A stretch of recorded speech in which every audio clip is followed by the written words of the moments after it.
Alright, look, this video is gonna look ridiculous. Like, it's unbelievable the degree to which I have taken this concept. But today, I want to talk to you guys about minis. And we're not just gonna talk about minis. We're gonna rank minis. We're gonna see what the best minis are in the game based on different categories, give a little bit of feedback. This is the mini video. This is a dissertation on minis, and hopefully by watching it you'll learn like a lot of stuff about this part of the game and maybe be inspired to get a new mini or pick something for yourself, because believe me, there's a lot to talk about. They've been adding minis the entire time the game's been out. They're nothing like the system was in Guild Wars 1. And at this point, I only have a couple of minis left to get in the game. I've got some from winning very high-rated tournaments. I've got a couple of raiding ones and guild mission ones, which are incredibly difficult to get. So, let's get into it. The way this is going to work is we're going to decide which minis are the best. And, of course, that's subjective. You can prioritize any number of different things you care about. So, we're going to have different categories. And the first category is going to be rarity and scarcity, which I already touched on just a little bit there. The idea being that, you know, minis come from all kinds of different places. Sometimes it's just mummy's credit card in the gem store. Sometimes it's a freebie for having an account of a certain age. Sometimes you actually have to put quite a lot of effort into it. Sometimes you have to spend a lot of currency, and so on. So there are ways that we can judge which are the hardest minis to get, mostly through the help of the game's APIs and external stuff like the website Guild Wars 2 Efficiency, which gives you unlock statistics for most of the player base that's ever signed up to the website. And through Guild Wars 2 Efficiency, you can actually immediately tell empirically, and it's very rare that I'll be able to discuss things empirically in this video, which exactly are the rarest minis. And so let's run through that. The rarest minis in the game is the llama variety of mini. This one here is a bronze llama. This one's slightly different. The way that this works is if you play a lot of PvP, if you complete the leagues as they roll on through, and especially if you play tournaments, you can get tickets. You spend those tickets on llamas, and then you can craft the llamas into higher versions of themselves in the Mystic Forge using laurels, basically. So, for example, this is the most basic llama, the mini llama. Here it is. You find llamas, if you think at first in Season 2. They don't really have any good ambient effects or anything. They're not even that cool necessarily. I sort of feel like the PvP scene could have done with better idea than llamas.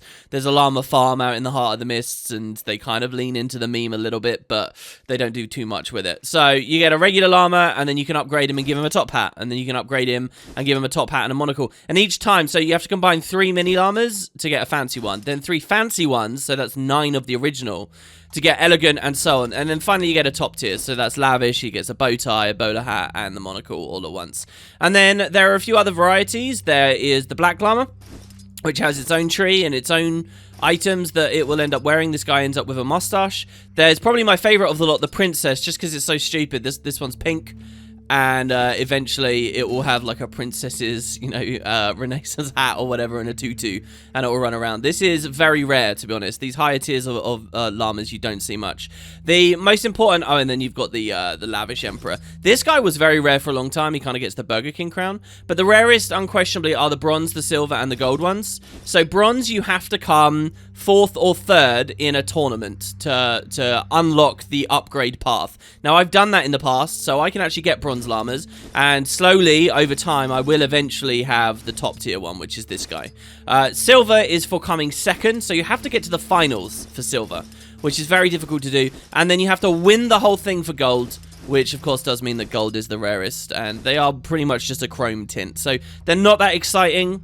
I think the fact that they don't even look that exciting plays into why they're so rare. There's a lot of tournament winners who just don't bother upgrading these or building them. You know, maybe they have the basic one that they get, but they don't go any further because they're just not that interesting. And also, the truth is, most PvPers that are really dedicated, they're not interested in this side of the game. They don't think about it. All these factors mean that you're very unlikely to ever see what you're looking at on screen here actually out there. Not talking about that, because I know that's kind of boring to you guys. The other category is, well, I kind of spoiled it a little bit. It's the guild stuff. So these guild minis came out with Heart of Thorns. They're actually really old at this point. The thing about them is, though, they cost a ton of guild commendations, which is a heavily time-gated material you can only get if you're a part of an active community and really pushing to get them. They cost tons. Not only that, but they also cost an end game crafting material from Dragon's Stand, which means you've got to do a ton of meta events, and most people doing that would rather be crafting legendaries instead. And then on top of that, a lot of them don't even look that good, and it takes 10 gold as well for each purchase. So it's a bunch of like really insane stuff. These are really, really hyper prestige.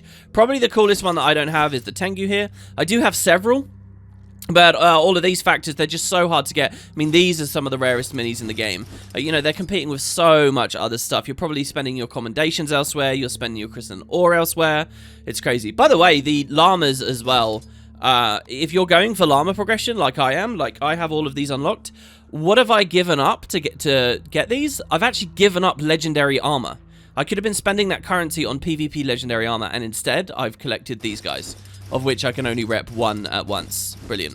Okay, so I hear you ask. I don't want to talk about guild stuff because that's boring. I don't want to talk about llamas. Now what's the rarest minis? Well, they came in with Path of Fire. They were very, very low drop rate minis that came from the meta events. Such as this guy, the Mini Awakened Abomination. Now you're starting to get some pretty cool designs. He's still fairly expensive on the trading post. For a long time, these cost thousands of gold if you wanted to buy them from another player. A recent-ish, I mean a couple of years ago now, or, you know, maybe 10 to 15 months ago, there was a patch that increased the drop rates on these, so their price has plummeted. But because we're now kind of out of the Path of Fire heyday, everyone's playing other content, there still aren't that many in the economy. There still aren't many moving around. So it is still very rare, and very few people have actually unlocked these. Following that, you've got special promotional minis. Now, this is a little bit like in Guild Wars 1. So my favorite, probably, promotional mini that I want to talk about here is Mr. Sparkles. So he was only given out in certain magazines a long time ago, and then there was another opportunity a little bit more recently. He was my favorite mini in the game for a long time, not just because he's rare, but because he's pretty big as well, as you can see. So I used to rep this dude all the time, but there are some other minis in this category now, like the Funko Pops, which came, you know, from actually buying real-life Funko Pops, and we'll talk about those as a category a bit down below. So yeah, that's really where the rarest minis are. If you're curious as well, the most common mini in the game, that's Queen Jenna. You get her in birthday presents, so just have a character and then log out and don't play the game for years, and you get loads of these. 86% of the people on Guild Wars Efficiency have Jenna. So nearly every account has this. There's also the Mystical Dragon. This is for doing two-factor authentication. Really cool design. This doesn't actually appear anywhere in use in the game. Like, you can't fight this. This isn't a boss. And you're going to notice there's a lot of unique mini designs that we'll run into in a moment. I really like this. Maybe with the upcoming expansion, they'll utilize it in some other way. But he's super common. 79% of the accounts have authenticated and have that. You've got Professor Mew now. And I'm actually kind of happy to see this one so popular. Where are we right now? Well, we're in Fractals. And this guy drops, it's one of like the little reward schemes here in Fractals of the Mists. Tons of people have this. 66% of the accounts on Efficiency have played Fractals and unlocked that. There are 9 minis based on the Path of Fire Elite Specialization. So here we have Mini Scourge, Xe, Zuni. And if I type like Mirage, there'll be one here. These guys are really common and came from just like a reward item at the end of Path of Fire. Tons of people have these. These are absolutely everywhere. And finally, there's this, the Mini Raptor. So this is available right in the opening instance of Path of Fire. Like in the story instance, you will come across a vendor who sells you a mini pet. It's pretty big. Generally, over time, you'll notice that they do make the minis bigger as the game's updates have progressed along. Because people like bigger minis, right? So, yeah, this guy's very, very, very common because it's kind of pushed right on you at the very beginning of the most recent X-Pack, which a ton of people played. There's lots of other Raptors here as well. These were just on the gem store, and you could upgrade these in a similar way to the llamas, except by spending a ton of gem store money, essentially. They did this for each of the mount types. Maybe there's a mount type that isn't covered at the moment. I honestly don't like these types of minis, and I'm really happy to see that ArenaNet haven't been using this format for a long time now. I mean, maybe if I could rep lots of them somehow, it would be cool, but, you know, just progressing through and spending straight up cold hard cash, I never liked this type. So that's the rarity category. Maybe you want to go for one of those. That's your call. I want to talk now about visibility. So I'm going to put a bunch of contenders up for the most visible minis. And why do I say this is important? Well, because minis are small, and this is Guild Wars 2, where everyone's ultra hyper shiny, and it's hard to pick out, what the hell is going on a lot of the time. It's no use having a mini if no one ever notices that you've got a mini, right? So what are the biggest minis? What are the most evident minis? Let's go on in now. Here's the first contender. It's a very new mini. Like I just said, most of the new minis they add are a lot bigger. It's the TT6B Devourer. This is the tank you can drive in the Visions of the Past recent mission. And it's an amazing mini for its size. Absolutely huge. I think, in all honesty, this is the biggest mini in the game at this point. Not just in terms of being very high, which it is, but it's also very wide, right? And it's very long as well. So all of these things kind of build together. I love this mini for another reason as well. It actually has some great sound effects on it. Sometimes you'll actually hear the Metal Legion radio playing next to you if you listen close enough. So I think it's really, really obvious when people have got this. And if you want to look like you've got this big thing, this is totally what to go for. If you play a really small Asura character, this mini might easily end up much bigger than you. Like, you could feasibly sit on it and ride around, or you could imagine our character doing that. So that's contender 1. Contender number 2 is actually the Skyscale Pet. This guy isn't even a mini. He's just a pet that uses the mini panel. Well, supposedly, according to the name. I mean, it won't fight for you or anything like that. But again, he's pretty big in terms of... He's actually taller than the Devourer, but also he's got a lot more nice animations, and as he's wandering and galloping around, I feel like he stretches out more. And, this is not really a mini, so I feel like it has to enter this category to some extent. This is your little happy Skyscale Pet. Also, really good path of acquisition for that guy. It's a fun achievement. Next, we have the Sand Shark. So, Sand Shark is kind of amazing because it's supposed to be buried in the sand like a worm, so you're not meant to see its full design a lot of the time. But when you have it as a mini and you can take it onto any kind of terrain, and the number of times it's using different animations changes, all of a sudden it can be really, really, really visible, particularly if you put it on a little bit of a hill. If you let it stand around and do its idle animation, because let's not forget, minis do like to do those, suddenly this guy can be really obvious. A lot of the places where sand sharks appear in the game are kind of crazy how big they are. Like if you use the sand shark finisher, in fact I can show you guys that real quick here. The sand shark finisher is like one of the biggest, most obvious finishes in the game, and it is pretty rare on top. The sand shark tonic, if you get that out of the Infinite Mystery tonic, Desert Mystery tonic, sorry, is really big too. So anyway, he's just a huge mini, as you can see, and when you count the fin as well, it's a bit thin, but it does come out a long way. Another one you might like, and it's got a bit of prestige, because it's to do with raiding, is the Mini Doom, who really doesn't look that much bigger compared to the others we've been talking about, but his massive scythe really does look very pronounced. Very often when I'm running around, I'll see this scythe before I see the mini itself. Like, it will be like maybe somewhat clipped into the character or something, and I think, what the hell is that? And I realize that it's the mini. So something about this has always just made it stand out to me. Perhaps that it glows just that little bit more. And then finally, to round out the category, I actually believe in something you might not expect. Remember, this is visibility, not just size. I believe in the mini gin lamp. Again, a raiding mini. Now, why this one's special is it's a floating lamp that wanders around with you. Quite a unique, quite a creative design. But look at that smoke plume. It's huge.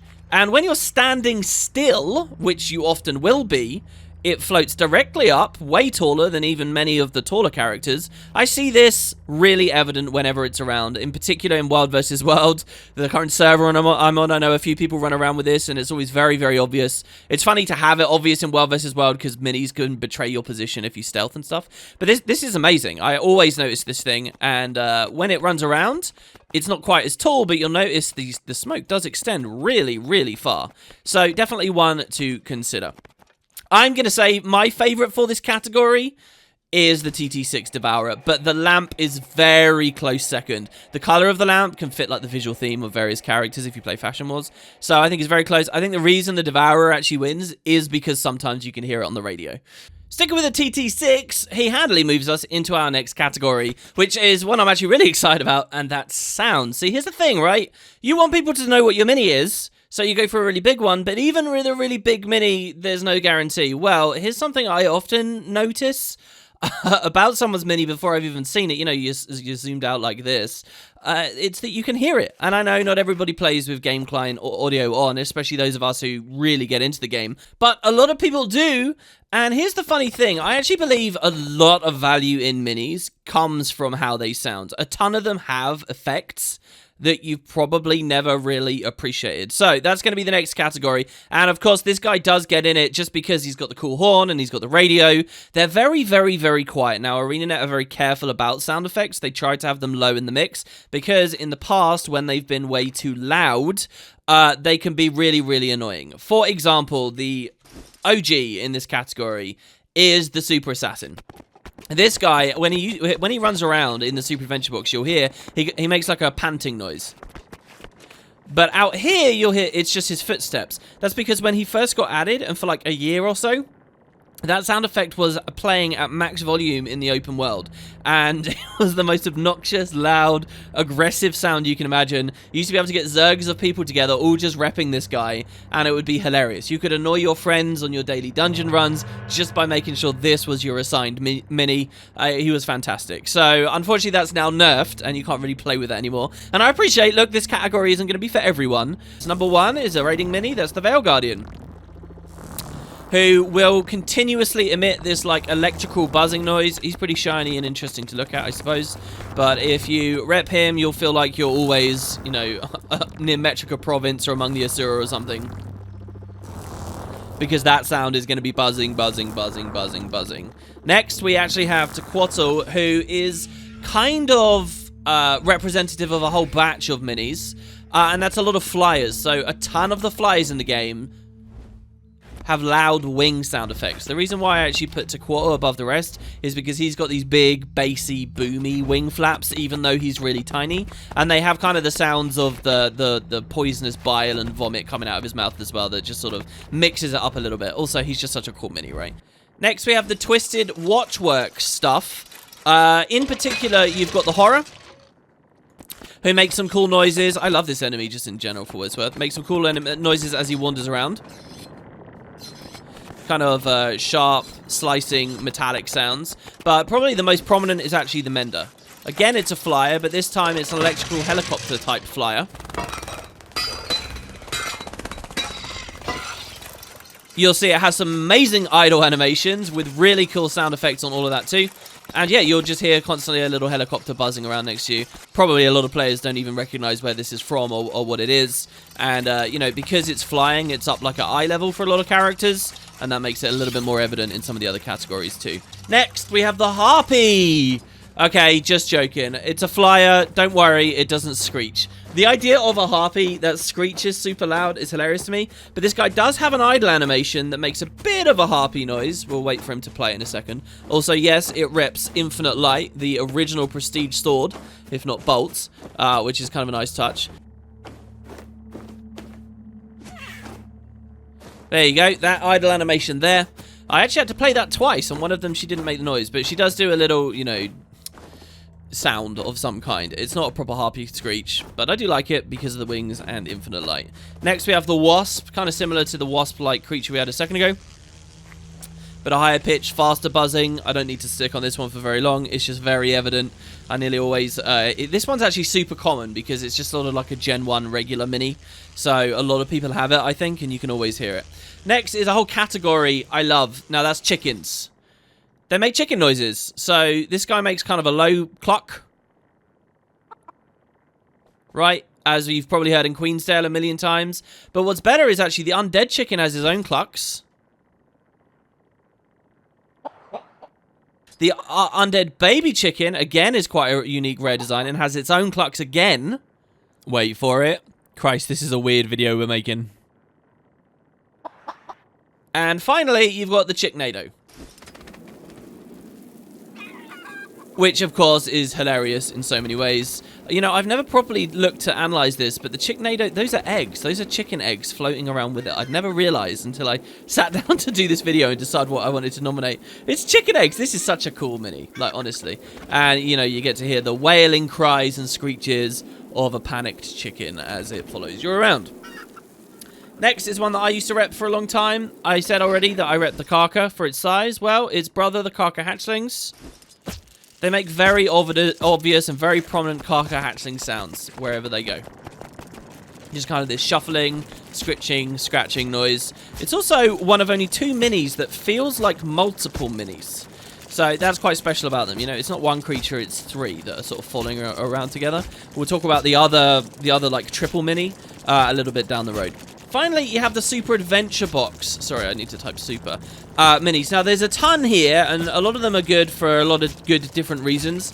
First of all, probably my favorite of the whole bunch is the Piranha, because it actually has the floppy fish effect, where it will actually roll around. We're familiar with this from actually playing in the game. You know, you would run over, you'd pick that up. And then when you actually put it in water, it swims. But for as far as sound effects are concerned, there's 2 you really might want to look at. First of all is the frog. Where are you, frog? Now, the frog is interesting because in the actual Super Adventure Box, the frog doesn't move. They just sit there, these toads, and they like suck you in and then you attack them, right? They don't move. And yet, or at least maybe you can line of sight them. Yet this guy does, and that means you get to hear a sound effect that doesn't appear in the box itself. There you go, the little bloop bloop kind of noise there. And similarly as well, you've got the turtle, who usually are stationary in the box. You hit them, they flip over on their back, use them as a jumping platform. Well, these guys run around.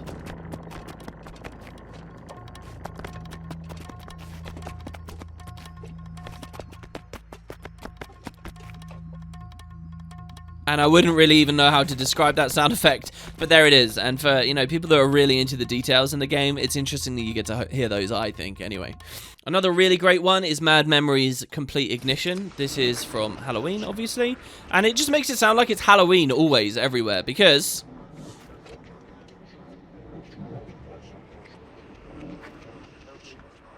as you hear, you get that kind of frenetic whispering and Mad Realm background sound effect, and that will just follow you around everywhere. This is almost like a boombox that moves around with you. Again, granted, you kind of need the effects volume a little bit up on that one, but there he is. Of all these contenders, I gotta say my personal favorite, it's got to be the Twisted Watchwork Mender. It's just such a cool mini with so much detail and stuff more going on than its sound effects. And the sound effects on top, you know, make it even better. So, yeah, that's probably my favorite, but there's definitely some other good ones out there and some that sound a lot louder. For our next category, I think this is something most people really care about. I personally don't too much, but I'd be negligent not to have it. And that's the shiny category. What are the shiniest minis? What are the ones that look as flashy as possible? What are the ones that all the newcomers to the franchise, the little 13-year-olds run around, what will they desperately want? Or, you know, maybe there's quite a few adults out there that like this stuff too. So what do we got? Well, first of all, my opening contender is the Whisper of Jormag. We don't really have to watch these guys running around in-game. This guy's got a nice trail effect, feels like a legendary mini in a lot of ways to me, just in terms of how, like, crazy shiny and weird it looks. It also is kind of hard to see it's a real definite form in there or whatnot, but there you have it. And the Whisper of Jormag is a cool design, so that's number one. Next, I'm thinking that we have the Resplendent Avian. So, remember how they did a mini for each of the mounts? Well, a lot of them. Well, the Resplendent Avian was one of the first really, like, expensive raptor mounts. And the special thing about it as a mount is that as you run around, it leaks glitter and feathers behind itself. So here it is, while it's stationary, it's not doing much, but as you can imagine, as you run, you get all these shiny, sparkly effects everywhere, and feathers just sort of falling through the wind. That happens with the Mini, as you can see here. So it's a nice, subtle little effect, but again, sometimes your camera will catch in just the right way, and you'll wonder why, like, there's feathers on your screen and stuff, and it's because of this guy, or not so much this guy, but the trail he has. So I think he's a pretty good contender for this category. Similar, you have all the cozy Winter's Day minis. So these guys have that sparkly, glittery effect, but always, it doesn't even require them to be moving, because the idea is it's always snowing around these mounts, and therefore it's always snowing around these minis. I suppose you could double up, to be honest, have the mount and the mini together, and have a little snowstorm, a little flurry constantly with you. So, yeah, it's basically the same for all of them. As far as I can tell, you know, the size of the underlying mini doesn't necessarily affect the amount of snow you get on each. Maybe the skimmer has a little bit more, but a little bit lower to the ground.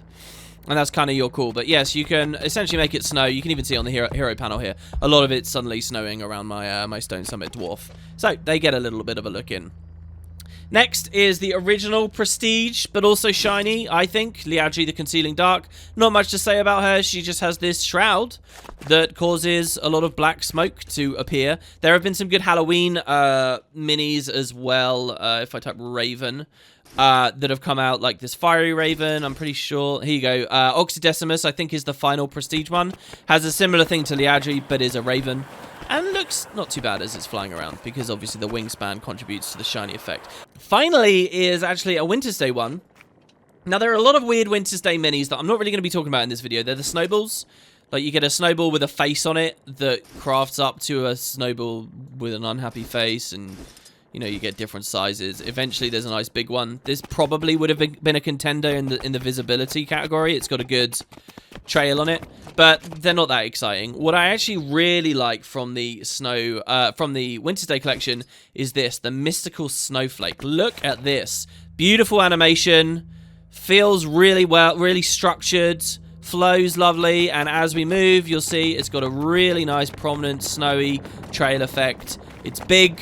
It hovers up and down as it spins. This, again, I always notice this very clearly. This is a bit like the World vs. World lamp story I gave you. I also see this in World vs. World quite a lot as well. Catches the light as it moves. And even has a nice little idle animation there that shoots it into the sky a bit more. A good sound effect on that too. So there you have it. That's the shiny category. Maybe I've missed some, but my winner is actually this, the last one that I've offered here. I think that this thing's amazing. Special shout out again to the mount collections where you could craft them up. So here with the Griffins, when you craft them up, for some of these, when you get to the top, like here with the Griffins, you got the Nova Griffin in the end, who's absolutely, you know, very, very, very shiny and has a big trail. So each of these tends to end, like have a big capstone with something that's really, really evident. It would just be your choice of which one you go for. The Griffin and our upgradable mount friends lead me nicely into our next category, which is very small. It's just a little one, but I want to talk about special case minis that have like something weird or particular that they offer that you usually wouldn't find. And this mini Fire Raptor is one such example. You guys want to keep an eye out for these. Some minis actually emit light. You know, like if you were holding a torch in your hand or you had light on the backpack or whatever, if you walk into a dark area, they will actually pave the way for you. Now, this is really good on a mini because the mini tends to stand a little bit away from you, so you can see the terrain a bit better. Like, think about the Obsidian Sanctum, that dark room in the jumping puzzle. Some minis you take in there will help you actually navigate around. I'm not actually sure if the Fire Raptor is one, but they're usually on these upgradable ones. So again, like the Nova Griffin, you'll actually see is lighting up the floor, and you'll be able to get a little bit more of a feeler there. So I think the devs are usually very conservative about these because I think it's quite costly on people's GPUs. Imagine a whole Zerg of people using minis that actually light up the ground. Probably is going to cause a lot of frame drops. So they're very careful about it, but there are a few out there, and you want to keep your eye on them. Another kind of weird miscellaneous thing for this category, I can't believe that never came up. Here you go. Is the other Catmanders. So you've got the yellow Catmander and the blue Catmander. These came in and are acquirable in the new Desert Borderlands in a hidden room. They're not that interesting, I suppose, but they do have commander tags with them, which like function as full-on proper commander tags. So they can have a commander tag and you can have a commander tag, and you'll just sort of wash the place out with tags. I've never seen this, but I've always liked the idea of getting a ton of players together with these Catmanders, because it's really easy at a glance to mistake that. I mean, I'm zoomed out pretty far here. To mistake that as like a player, and then you realize, oh no, it's the mini that is commanding you. Quite a funny idea, and I think that the devs actually executed it really pretty well. The mini Ember is of note to me, because if you actually look in the game, there's a lot of ways to get Embers. There's the Fire Elemental Powder. If you play as an Elementalist, you can actually summon several of them now, especially with a new patch that allows you to multi-summon those elementals.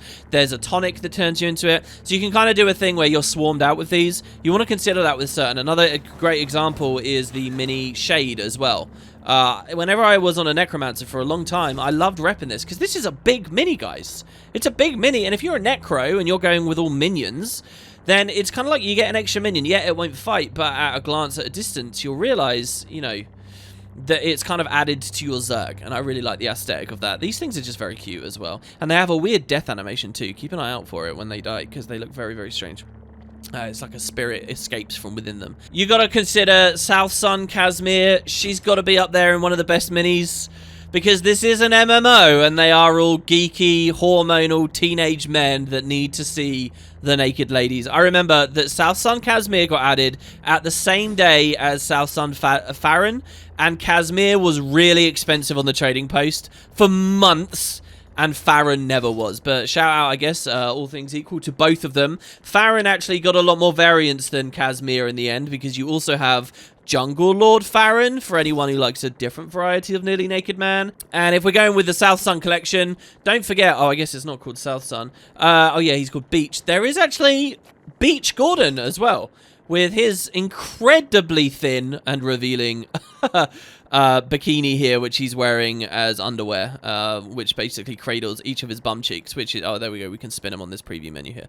Let's move on now to one of the final categories, and this one is something that's really near and dear to me. Unique and rare designs. There are a lot of minis that are actually representing creatures, enemies, allies, whatever, that don't actually appear anywhere, or almost anywhere.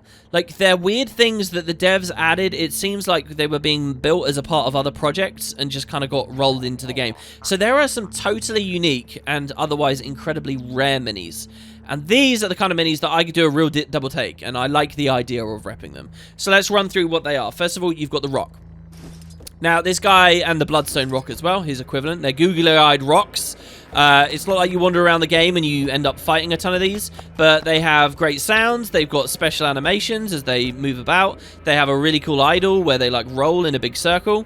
It is true that eventually there was a bounty in Season 4 that featured one or maybe even both of these guys. So you can fight them in one place in the game, but they were a mini before anywhere else, and I feel like they're hinting at some broader idea of content that the devs just never really did in the end.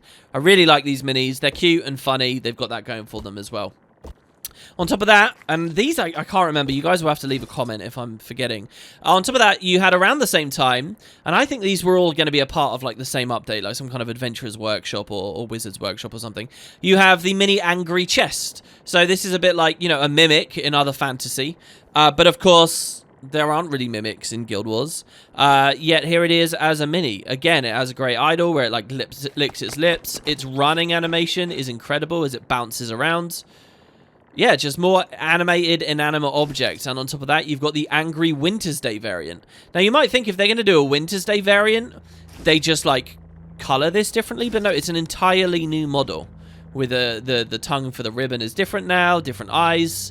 It's incredible. Also, like so many of the presents in the game, the actual texture on the wrapping, like being kind of shiny and stuff, is really good. You kind of have to look very closely for it, but it's very, very, very impressive. So I love these two. They're really weird, and I'd love to see the devs do something more with these eventually one day. Next, we have the Choya Pumpkin Gang. Again, I don't know if these guys have appeared in any kind of encounter. Maybe they just wander around in Lion's Arch. These are who I was alluding to when I was talking about the Karka before, the Karka hatchlings. It's kind of 3 minis in one, except these guys are actually a lot bigger than the Karka hatchlings, so they're a little bit more evident. And as they are Choya, they do rolls, so you get this incredibly unique animation of 3 Choya rolling as they intertwine with one another. I feel like the devs based the fundamentals of this maybe on the Karka hatchlings. But there's so much going on here. I really, really adore these guys. And I've actually been repping these quite a lot lately. Next, kind of a special weird thing. Again, with the festival. The Elonian Familiar. I'm not quite sure why it's Elonian, actually. But it's a cat riding on a broom. So we've seen that you can ride on brooms. We've seen witches and people in the festivals riding on brooms. And now we have cats riding on brooms. Again, it's kind of just more of a festival thing. But you can have it year-round. And, you know, the fact it's riding on a broom means it has kind of a different animation. It's that little bit elevated. This is one of my favorite minis. Everything I'm saying here is one of my favorite minis. And I know we've gone through so many, but you've got to remember, guys, like, look at the selection there is now. It's unbelievable. This is a filtered list, believe me. Next, we have the Choya Pinata. Could have, we'll go with the Maraca Pinata, actually. Could have easily ended up in the sound section, if you like the sound of maracas. They are a little bit quiet in the mix. But just a really cool, exciting design. And as you can see, he's kind of, you know, flying the maracas off as he moves, as he rolls. He holds them out to the side. Now, you might think, WP, but he does appear in-game. You fight him at Amnu. No. That's the regular Choya Pinata. This guy's bigger and has maracas and is of a different color. And as far as I know, hasn't appeared anywhere in-game or done anything. Just a very unique, rare model. Next, maybe this one could have appeared in Special. It's the Sloop. So these kind of do appear in a couple of Living World parts when you're out near the water. You know, they're boats. But you can actually get it as a mini form. Something about that just seems very, very creative to me, very unique. And I almost never see anyone running around with this thing. It's a really, really special, particular type of mini. I don't think it even has any idle animations. Oh, it does. Look, it's shaking a bit. I guess that's an animation when it gets hit with a rocket, like a cannon or something, right? Next, we got the Crichton floppy fish. You will find these fish in the game, but the fish actually coming out of the water is very rare. But it's a mini, so you can have it on land, and just like with the Super Adventure Box fish, this guy actually predates it a little bit. It will flop around to follow you, and it's hilarious. I mean, it actually looks a little bit cruel in a way. It's right on that line of being very funny. It's like kind of dark. The best thing about this as well, though, just like with the super fish, is if you take it into real water, it will swim. Maybe that's a little bit less interesting than the Super Piranha because there is no underwater Super Adventure Box content, so seeing it swim is something of a novelty. Well, this guy, you know, this has got to be one of the top of all time. You see a lot of people with that one. The core meerkat deserves a little bit of a mention. Good idols, makes a weird, like, rodent-y sniffing noise every now and then. It's a meerkat that looks like Goddess Cormia. I mean, it's just so unbelievable and ridiculous and weird and stupid, but there it is. And as a meerkat, by the way, it does have this cool running thing where it runs on all fours, and then as soon as it's standing still, it pops up and sort of peers and looks around. There are two other Cormia variants, for what it's worth. You can have Cormia as she appeared in Guild Wars 1, a Sun Spear Cormia, and Goddess Cormia. I mean, you can have a god walking around with you as a mini. There's something very profound and ridiculous about that. But overall, I'm not that inspired by their designs, so they're just honorable mentions more than anything else. So you've seen the Mender, you've seen the Ravager, sorry, the Horror, the Reaver. Well, would you believe it that existing only in mini form, never has it appeared anywhere in game? Again, as far as I know, it would take a real Guild Wars boffin to know the answer to this. There is a Twisted Watchwork mower. So this was released during Season 1 when the Twisted Watchwork stuff was around. But as far as I can tell, this was never an actual enemy. You never actually got to see this or fight it. You never got to see what it was capable of doing. It's, you know, there's a ton of forms of mower in the game, guys, right? Like loads of different colors, and you can have them all as different minis.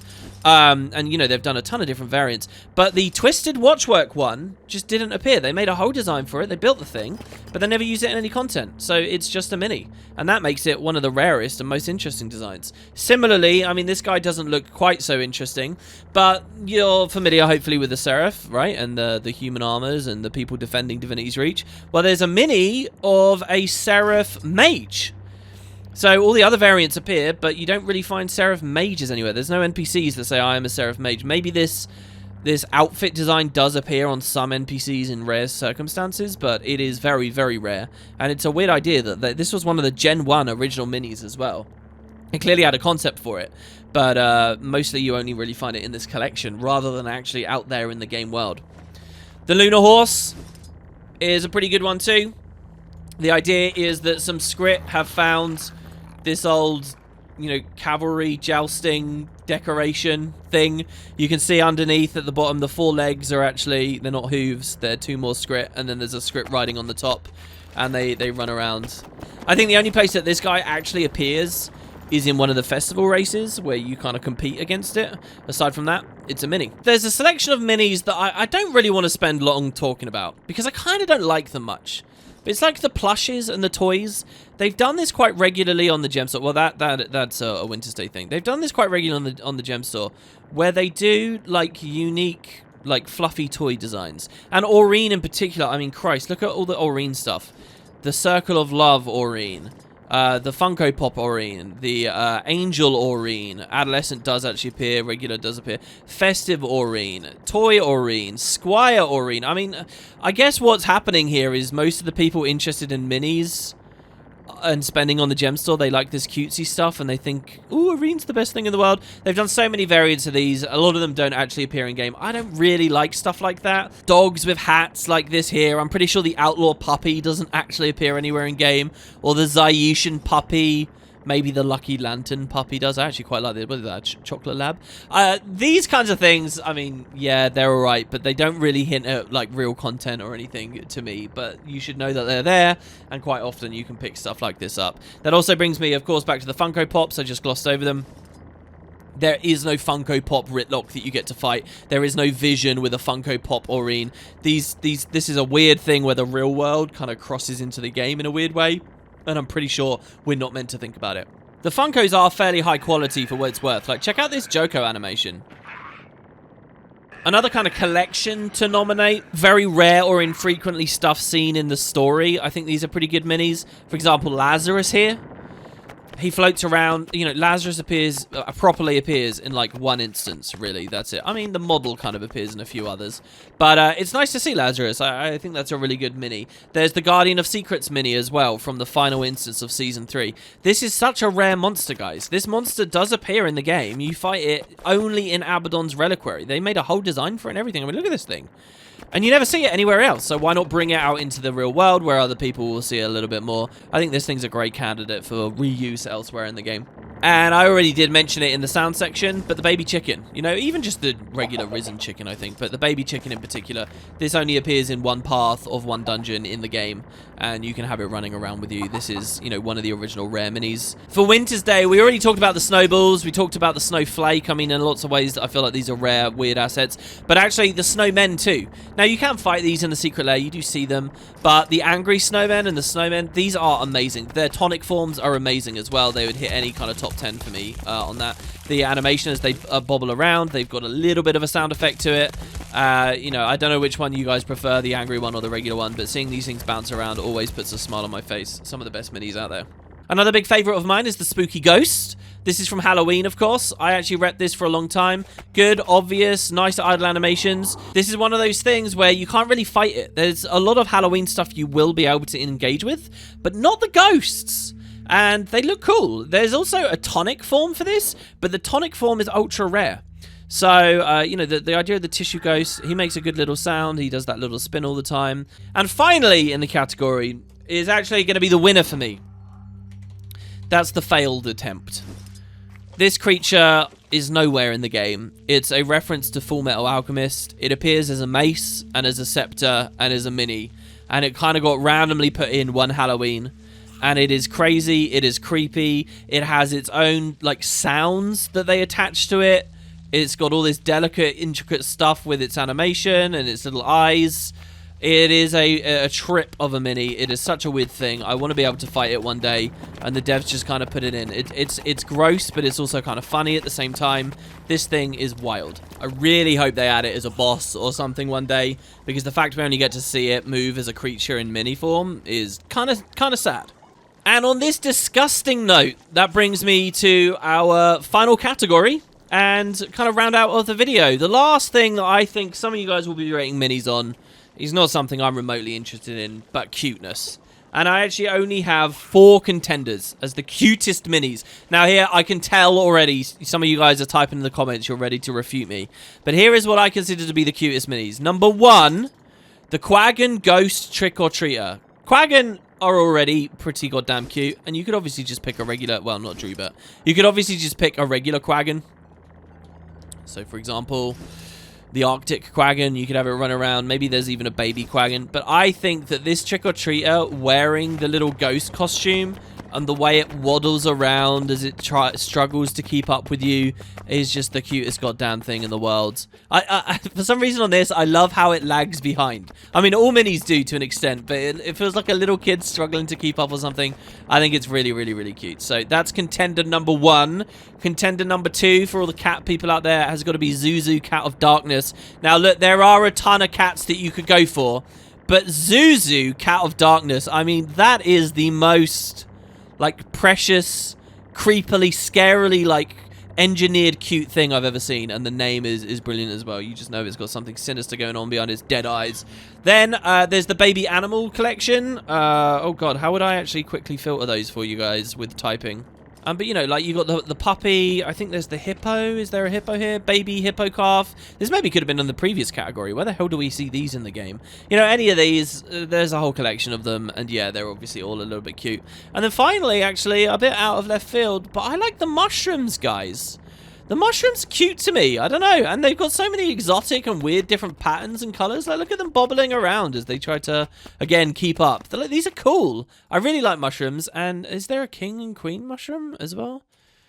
Maybe there are, and I just don't have them unlocked. Probably my favorite is actually this little white one, just delicate little thing that you could almost accidentally step on, and it will release its spores and kill you. So there you have it. And for the winner of the category, I don't know. I've got to be honest. I think it's probably Zuzu. Zuzu is probably the winner right there. Am I wrong? Is there something even cuter that you can have wandering around with you? I'm pretty sure that the toys from Winter's Day don't. Oh, no, they do. The Princess Doll probably gets in there somewhere, I think. The Princess Doll. And I've got a lot of reasons actually to explain why this is probably one of the best tonics in the entire game. But maybe that'll have to be another video at another time. So there you have it, guys. Thanks very much for watching. I will close out by saying, what can ArenaNet do better with the minis? I think just through this exploration of the ones that I really like, we can kind of see some things. But I would say as actual, like, real features, the first thing is you'll notice a ton of minis in the game. Like Officer Farron here, and like Saida here, and Kos here. They're just characters, right? They're just people from the game. Even, I suppose, like the Mordant here. These random guys from the Path of Fire specializations. All the different variations, like if we type Kazmir. Yeah, you've got South Sun Kazmir. She made the list, but then there's just Kazmir and Dragon's Watch Kazmir, and if you type Ritlock, there's like a ton of different. They just do the characters, right? And I feel like and in Icebreed Saga as well, a lot of them are bigger, the characters, right? Like if you get Mini Ryland, he's actually, you know, pretty prominent on screen, just like so many of those minis are. But I feel like it's not enough, really. What I would like to see from all of these minis, if there was a change, it would radicalize a ton of these, is if for sound effects every now and then they had a little bit of idle dialogue. Now look, don't freak out here. I would suggest it can still be removed by disable player chatter. But you know how like the backpack the Ho-Ho-Chon backpack can speak to you as you jump and stuff like that? I feel like if the minis representing characters had little quips, that could mean a lot. All of a sudden, I would love to rep, say, like Palawa Joko, to hear him randomly say something. Now, they don't have to voice new lines. Just take little quips and little bits of voice-acted dialogue and throw them in there. Similar to how Revenant's legends sometimes speak to them. If I was repping these minis and they spoke, that would be amazing. And then, yeah, I'd probably look at having the Ritlock mini out, or I'd look at having the Logan mini out, especially if you give them a little speech bubble. That would be a huge change. I also think the idea of being able to have multiple minis under certain scenarios would be very, very good. Maybe tie it to achievement point thresholds or something like that. Because a lot of the time, like, a mini is cool when you view it as a collection, but it's not cool all on its own. And finally, I'd like a randomize button. You know, I can randomize my finishers. So can we not randomize our minis? If every time I hit a loading screen and I come into a new area, can you just pick a new mini that I've unlocked and just roll with it? I think we would see a ton more variety in the game there, and it would actually be a little bit interesting. Imagine you're playing Fractals with 5 other people. Every new island, all of your minis shuffle, and, you know, you can have a little moment where you stop to acknowledge what everyone got, you know? Now imagine that combined with the previous suggestion where some of those character-based ones talk a little. You'd have, like, these NPC adventuring parties shuffling around. It would be cool. And in that way, I think more of this would come to the floor. That randomize idea really is a goldmine, and so far they've only done it with finishers. They could go so much further, you know. So there you have it, guys. That's what I think about minis at the moment. That's my real thoughts on all the best stuff they've done and why, and all the different things to consider. I hope you've enjoyed. You've sat here listening to me talk about the fringe area of the game. Is this fringe? Is it niche? For an hour. So I can't thank you enough for that. I hope you guys enjoyed. Don't forget I have a daily speculation and news series going on about End of Dragons. You can check that out on my channel. And until next time, have a good one, everybody.